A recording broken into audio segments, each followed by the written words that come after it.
make sure you like, subscribe to this channel and like this video, give it a thumbs up. That really helps algorithm and getting the word out about this channel. I've got some great giveaways that I'm going to do hopefully this summer. We've been monetized for a little bit, so I'm hoping to give back to you guys, so don't miss out on those. Make sure you like and subscribe so that you could potentially win some pretty cool stuff hopefully this summer.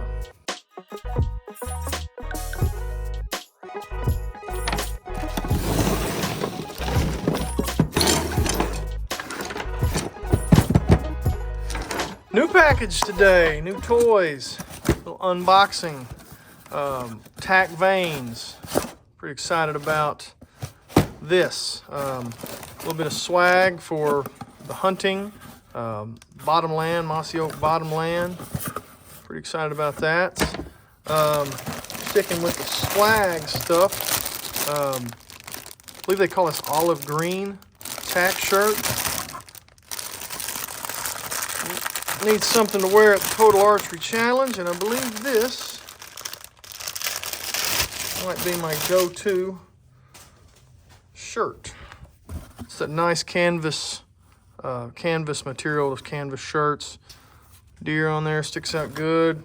Nice outdoors shirt, tack vanes, and the rest of it. So, a little bit about what I've got here and why I have these here. These 2.75 whites are what I'm using on my tournament arrows, my target arrows, these bad boys. So this is a VTAC 27. This is a 2.75 tack driver vane. I'm using 4 of them. That's what Levi Morgan uses, and he uses he uses 4 Fletch, but he uses the kind of X-wing looking one. These are just the 90-degree ones. So love them. They work good. They give me, I think they give me more help than anything. So that's why I have these. I'm going to start doing all white instead of the white-black offset. And I have some other colors if I decide to mix them in. But I wanted to go a little more white on my stuff this year. I think it sticks out better on the range when you're looking through binoculars and rangefinders trying to see how you hit. I think that white really pops, especially if there's some sunshine. So that's the 2.75 drivers. These other two, a little different story on them. So last year I used this. They're 2.75 tack driver vanes. I used a 3 Fletch with a odd feather up, or for a cock vane, or whatever you want to call it, depending on if you're a junior high mind student person like me, or you're an adult. I just normally say the vane up, the odd vane. Anyway, they worked great. I killed 3 deer with them last year. I killed a 16-point buck opening day. It actually was really steep angle. Shot down from a tree down a hillside, which I wasn't expecting to shoot, so I didn't compensate or range like I should. So I ended up spining him, but going through the spine, through his body, I guess you could say. And I had to finish him off, but it was a pass-through, even though it spined him and dropped him. So I finished him off with a separate arrow, but great shot. I mean, great arrows, great fletchings. Then I killed a doe with a straight pass-through. I didn't use a lighted knock. I wish I would have. And then I shot my 10-point, public land 10-point with these.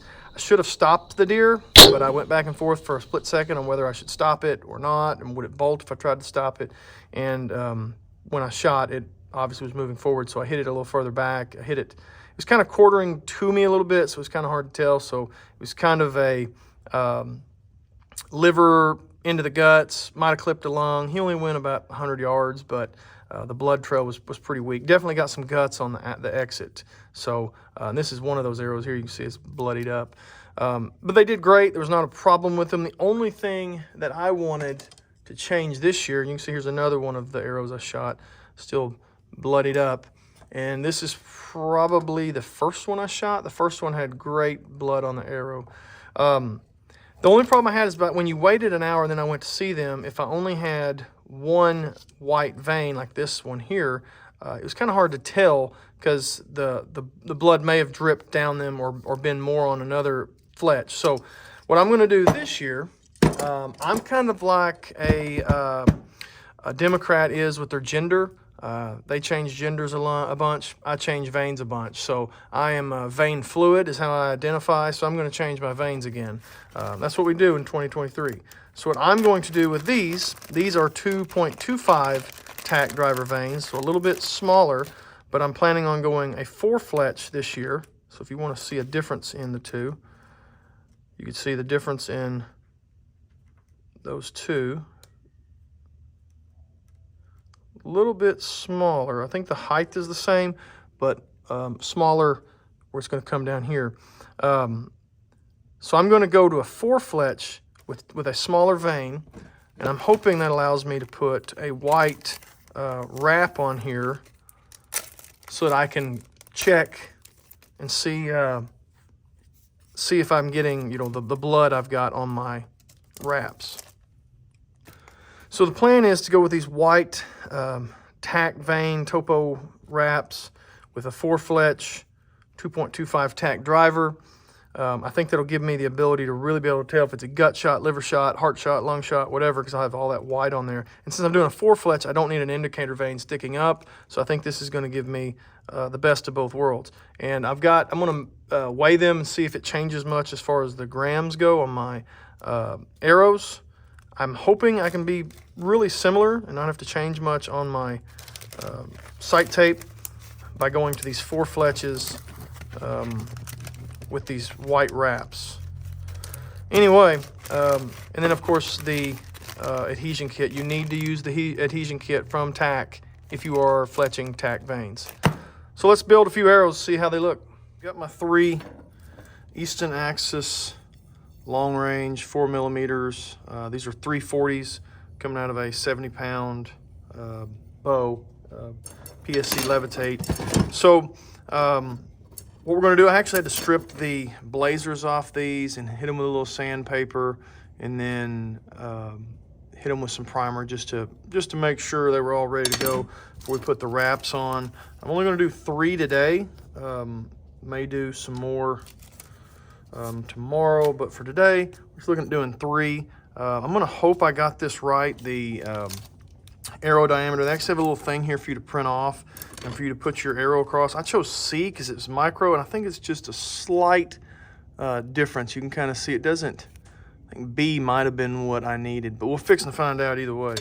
And then we're going to hit them with this 4 Fletch of 2.25 drivers. So we're going to be having a lot of white on there, which would be great for when you're checking blood trails and stuff on deer. So these are, I'm going to fletch maybe 3 to 6 of these for my Total Archery Challenge bows, and then from there I'll make a decision after Total Archery Challenge on what I really want to do with them. So I've got my biter nocks. I really like the biter Hunter nocks, and I'll be running those in here. So I do have a bright orange biter nock. Obviously I can change that, but so far I kind of like that. So I don't use a pad or anything like they say when you're rolling these on to do like a pad. I don't do those. I don't keep a little mouse pad, and I'm not going to buy a little special pad just for rolling these on. I don't do them enough. If I started using these all the time, that might be something I would look at doing, but I just don't use them that much. But for deer hunting and having the ability to see what kind of shots you had and what kind of blood you got, I think there's a benefit to them there. So what I'm going to do, I'm going to get just right up to the end of this arrow, and I'm going to try to come at this even so that one side doesn't hit it a little more than the other. Once I get it even and I get it at the end of the arrow, I'm just going to roll it over just a little bit so that it picks up on the arrow itself. And then when it does that, I'm going to give it just a little smooth on that backside, roll it back a little, and then just keep coming. And it looks like I am, like I said, I should have gone with B for these micros. You can kind of see there where I'm at on it.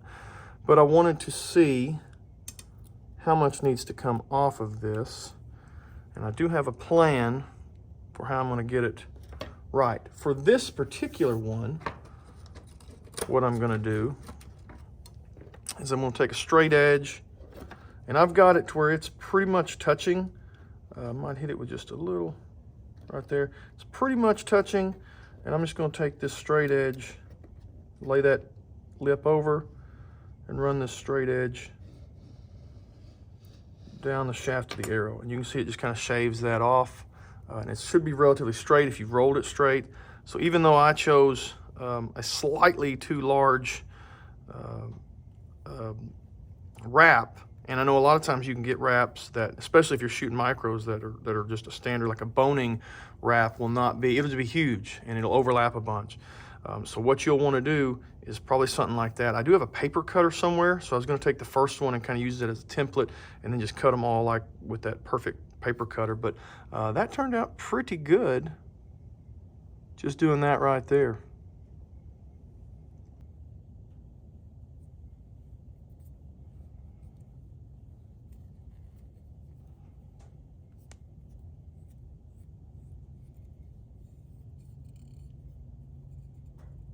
All right, so we've got our 3 wraps on. I have not put the tips in yet, the inserts, I haven't put them in yet. I'll do that at the end. So what we're gonna do now, we're gonna use a straight offset, just a straight Fletch right offset. I've got my 2.25s. I'm gonna prime each one. I've already got some out with the napkin with it and wipe the shaft down 4 or 5 laps. So this should be good to go. Not trying to soak that, just trying to get the tip wet. All right, so let's go with the first one. And I am in 90° for Fletch. So I'm gonna go ahead and get this in. I think I'm running about the 3rd notch up. All right, that looks like that's gonna line up good. I'm gonna double check what notch I've been putting them on so that I'm not just totally starting over. So I'm running those on about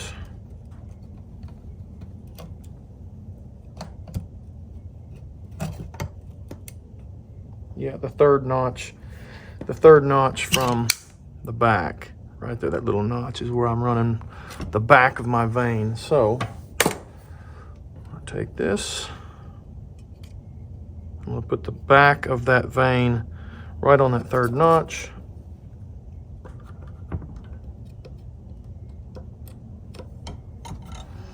Double check everything, make sure it's gonna line up good. Yep, looks good.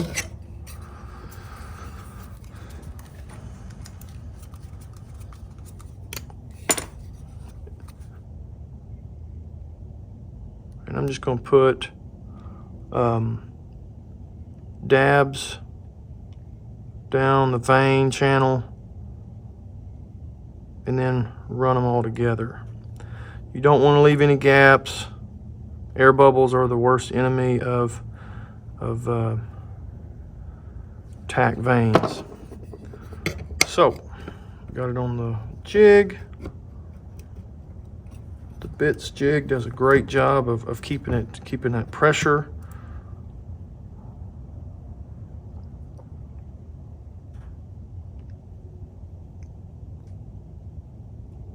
It's going about 10, 12, 15 seconds. Open it up, pull it off, twist it out of the way. On to the next one. And I can kind of squeeze it down on that vane. So it started out off just a little bit, maybe 1/8 of an inch, and then I'm just gonna squeeze it down. As I apply that pressure, I'm just gonna let it squeeze down the vane a little bit. That seems to work for me. Great thing about the bits jig is it'll hold that pressure and they're great. The magnet's super strong, so I don't have to like constantly be putting pressure on it. I can just kind of let it sit there while I start priming other vanes or things like that. So pop that off, pull that out. Go ahead and give that a wipe down just in case any glue got on it. And now I'm going to put a little glue on the front of these vanes, a little on the back potentially, and call it good. I'm gonna warm the Cool Flex up a little bit. You'll see it kind of start to melt. You don't want to burn. You don't want to see a bunch of smoke coming off or anything. You just want it to kind of liquefy, and then I'm gonna coat it pretty good. Oh, there's the camera. I'm gonna coat it pretty good on that part. Maybe overkill, I don't know, I'd rather be safe than sorry. Then I'm just gonna quickly wave it through here. You'll see it quickly turn back to that, and then insert. Oh, didn't get enough on that end. And insert, and then we'll press down. And I like to hit that just a little more, and then press down again. I seem to get another little push when I do that, and then run that finger around that. That's what's out of there. You get a nice, pretty outsert. Insert. Is it outsert? Insert? I don't know the technical name of that. We're going to dip them in water, quickly cool them down. This is like water from a fridge. Probably should have done those right after I dipped them instead of. So the question was going to be, would I gain or lose by going from these 3 Fletches that are bigger to smaller ones? Would I have to change sight tapes and all that stuff? So these are my 3 Fletches from last year, and we'll try to get them where they're on there and not touching anything. And they're coming in at 420, nothing touching, 420 on the scale. So that's pretty good. This is my new one for next year, which is a 4 Fletch with a wrap, which is a little smaller Vane. 426.8, 427. So I gained 7 grains by going with that. And that may come from just the wrap itself. If you wanted to not do the wrap, I could potentially see 427 even. If you didn't do the wrap, maybe you could get closer to that 420. I'm not too worried about 6 or 7 grains. I'll add just a little bit to my tape, my sight tape. I like the idea of being able to check the blood. I mean, in reality, it's about you know, killing deer and finding the deer. So all right, so we've got our nice pretty wrap. We've got our vanes, our white vanes. So we should be great on arrow flight, quiet flight, and we ought to get a good blood trail on that. Hopefully we get to use them in the near future. And I'll be sending these at the Total Archery Challenge, just to kind of give them a test drive. And if I like them, I'm going to convert all my old ones from these 3 Fletch, 2.75 3 Fletch, to a 2.25 with a white wrap on them, so that I can